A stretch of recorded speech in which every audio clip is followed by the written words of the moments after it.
Dan perlu teman-teman tahu, jin ini lebih banyak jumlahnya dari manusia ya. Lebih banyak. Iblis tadi yang kita sedang bahas, salah satu dari golongan jin.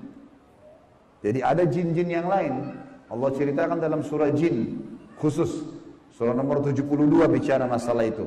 18 ayat pertama, itu Allah menceritakan tentang masalah adanya jin-jin beriman. Jadi di alam jin ada jihad, ada dakwah. Tetapi kepada syaitan, dan syaitan ini golongan fasik dan golongan kafir dari jin. Ada jin mukmin, ada jin fasik, ada jin kafir, sama manusia. Ada manusia beriman, ini yang beriman manusia, dan jin yang beriman tidak akan interaksi.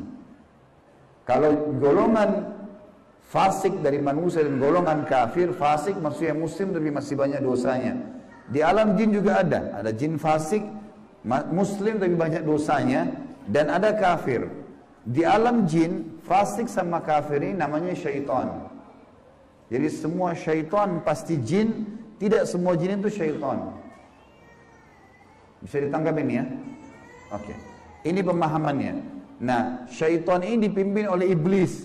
Jadi iblis bukan raja jin, tapi raja syaitan. Teman-teman sekalian, semua syaitan kita disuruh jadikan musuh. Kalau datang, diusir. Kalau kita ganggu syaitan, atau syaitan ganggu kita, kalau kita diganggu oleh syaitan, maaf, bahasanya gini, kalau kita diganggu oleh syaitan, tadi saya keliru ucapinnya. Kalau kita diganggu oleh syaitan, kita harus usir. A'udzu billahi minasyaitonir rajim.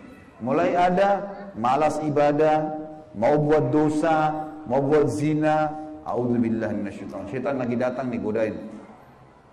Saya berlindung kepada Allah dari syaitan yang rajim. Rajim itu dirajam, teman-teman. Jadi kalau bahasa Indonesia terjemahan terkutuk itu sebenarnya kurang tepat itu. Tepatnya rajim itu adalah dirajam. Rajam itu malaikat ambil panah api, dipanahin dia. Jadi kalau kita diganggu oleh syaitan, kita bilang a'udzubillahi minasyaitonir rajim. Itu Allah datangkan malaikat bunuh syaitan itu yang sedang goda kita. Dirajam dia, dilempar dengan panah-panah api. Seperti Allah bilang dalam surah Al-Mulk, wa ja'alnaha rujuman lisyayatin. Dan kami jadikan bintang-bintang itu sebagai panah-panah untuk mematikan syaitan-syaitan. Jadi nggak boleh berteman, nggak boleh menikah, nggak boleh interaksi, nggak boleh apa-apa. Mereka punya dimensi waktu yang berbeda. Tidak boleh lintas alam. Teman-teman, kita ini manusia. Manusia sudah Allah ciptakan makanan kita. Makanan kita inilah daging, ini ayam, ada sayur-sayuran, ada buah-buahan yang kelihatan depan mata. Yang manusia bisa cocok tanam, bisa ternak, itu makanan kita. Inilah kita, inilah baju kita. Inilah penglihatan kita yang kita bisa lihat. Inilah bangunan rumah kita dan masjid kita. Ini alam kita, teman-teman. Untuk membuat manusia lain suka dengan kita, simpatik, ada cara manusiawi. Ya, punya pintar dalam berbicara, punya prestasi dunia, berpendidikan kah, kaya kah, suka membantu kah, ada caranya. Jangan pindah lintas alam nih. Orang-orang yang jadi dukun, jadi peramal, jadi penyamun, ini lintas alam. Dia pergi ke jin-jin itu, minta tolong. Dan ini tidak boleh. Pindah ke alam mereka tidak boleh. Dilarang sama Allah. Kalau kita pindah ke alam mereka, kita akan ditipu nanti.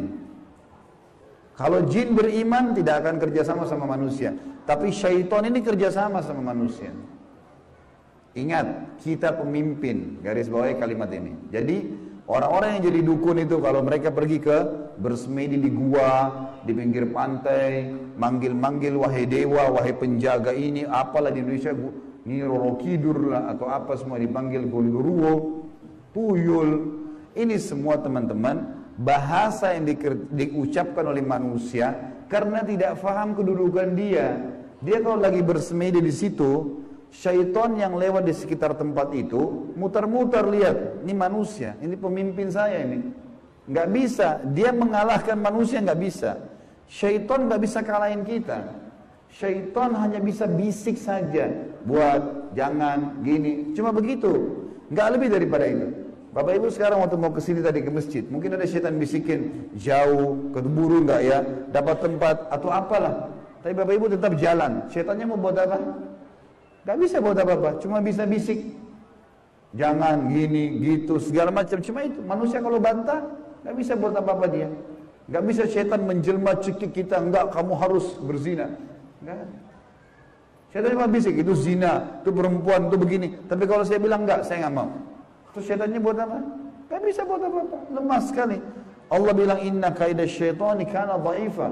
Syaitan itu lemah sekali.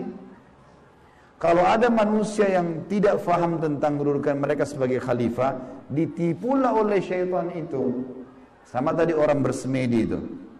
Sebenarnya teman-teman sekalian, di muka bumi ini yang mengatur kadar udara, oksigen yang kita hirup, populasi manusia, populasi hewan-hewan, kadar panas, udara, api, air, segala macam, ini ada malaikat-malaikat.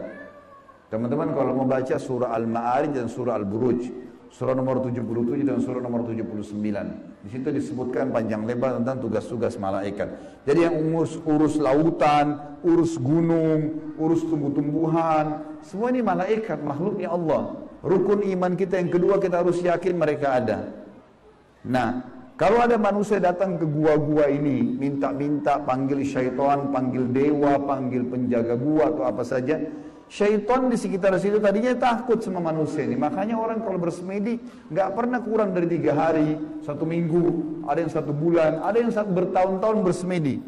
Baru syaitannya keluarin suara tuh. Dilihat orang ini kok bodoh benar, duduk nggak makan, nggak minum. Iya, kamu mau apa? Saya mau ilmu kebal. Lihat, perhatikan syaitan tipu dia. Disuruh makan kotorannya sendiri, disuruh minum darah, disuruh ini, lintas alam lain nih. Manusia tidak mungkin mau minum darah. Fitrahnya kita nggak suka itu. Alam kita beda, kita nggak boleh makan itu memang. Allah buat kita nggak suka itu. Syaitan suka dengan bau-bau busuk, bau kotoran. Manusia nggak suka. Syaitan suruh manusia ini ikuti dia, suruh bersemedi. Dan ini disebutkan teman-teman, sebab turunnya surah jin ini karena ada orang-orang Arab jahiliyah dulu, mereka ini teman-teman kalau mau kalau lagi perjalanan bagi safar, kepala sukunya, kepala kafilah, kepala perjalanan itu kalau sudah istirahat di satu lembah, dia tiba-tiba keluar, dia ambil setengah bekal makanan, dia bawa ke tengah-tengah lembah, lalu dia bilang begini, wahai penjaga lembah, ini setengah bekal kami, jangan ganggu kami ya. Ini perkataan siapa? Perkataan kepala kafilah tadi. Maka Allah bongkar dalam Al-Quran, dalam surah Jin, Allah katakan 18 ayat pertama diantaranya, fazaduhum rahaqa. Maka syaitan-syaitan di sekitar lembah itu semuanya makin mengerjai mereka, makin jadi tuh. Kalau ada satu kampung misalnya kayak di Indonesia ini paling banyak seperti itu. Ada satu kampung lewat jembatan, tersebar berita, itu di jembatan kalau bawa, kalau malam hari ada nenek-nenek tuh. Syaitan tunggangi itu isu. Kalau ada orang takut, makin jadi, makin kelihatan. Yang lihat hanya orang yang takut saja. Orang yang tidak takut tidak bakal lihat. Tidak bakal kelihatan. Tentu teman-teman sekalian, kita ini sampai azan Isya, sholat Isya dulu baru kemudian kita lanjutkan materinya. Teman-teman sekalian, kalau ada satu rumah, orang bunuh diri di situ. Orang bunuh diri. Kalau kita lewat, pagarnya rumah orang itu 10 meter. Kita lewat 1 meter pertama, 2 meter pertama, semua syaitan di sekitar rumah itu bisikin kita. Itu yang bunuh diri, perempuan, rambutnya panjang, matanya belalak, keluar darah dari hidungnya. Terus, sebelum antum ini, anda ini ngelewatan 10 meter pagar itu. Dia takut-takutin. Kalau kita takut di 5 meter misalnya, balik ke sana kita lihat benar tuh. Perempuan yang gantung diri itu kita lihat. Padahal sebenarnya tidak ada. Itu permainan syaitan di sekitar rumah itu. Ini saya bongkar kedoknya, biar Bapak Ibu tahu. Jadi syaitan kalau ada di sini marah sama saya, biarin aja dia marah. Karena emang dia begitu, kerjain manusia. Dia kerjain manusia. Kalau ada teman kita jalan tanya, kamu takut gak? Kamu lihat gak? Dia bilang enggak, karena dia tidak takut. Kalau dia takut, dia bayangkan nenek-nenek misalnya. Dia lihat nenek-nenek di sana. Jadi orang makin benar, makin tahu tauhid ini, makin tahu kisah awal Nabi Adam, musuh kita syaitan, Allah bilang syaitan itu lemah, tidak bisa buat apa-apa. Ini semua teman-teman sekalian akan membuat seseorang di antara kita jadi kokoh. Jadi tidak mudah tergoda oleh syaitan, dan ini makna daripada hadis Nabi SAW. Hai Ibnu Khattab, Umar bin Khattab, kalau kau lewat di sebuah lembah, syaitan tahu kau lewat di lembah itu, dia cari lembah lain. Padahal Umar nggak pernah lihat syaitan itu. Syaitan yang lihat Umar. Kok bisa syaitannya takut? Karena tahu kalau Umar ini sudah tahu sedikit ada gangguan syaitan, langsung Umar baca A'udzubillahi minasyaitonirrajim. Berarti Allah utus malaikat bunuh dia. Orang-orang yang takut saja, yang belum faham, baru kemudian dikerjai oleh syaitan itu. Seperti itulah pemahamannya. Sudah azan? Baik, kita lanjutkan insyaAllah sebentar lagi, habis selesai sholat isya, untuk melanjutkan tema kita. Subhanakallahumma bihamdika, asyhadu an la ilaha illallah, astaghfirullah wa atubu ilaik. Wassalamualaikum warahmatullahi wabarakatuh.